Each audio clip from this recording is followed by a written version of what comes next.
اللهم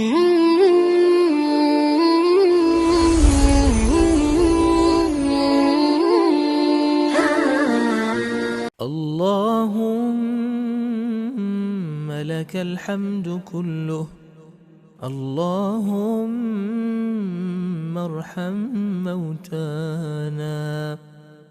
اللهم اغفر لهم وعافهم.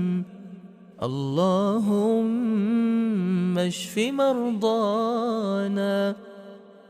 اللهم احفظنا من سيء الأسقام. اللهم ارزقنا حسن الخاتم عند الموت. وصلى الله على النبي الأمي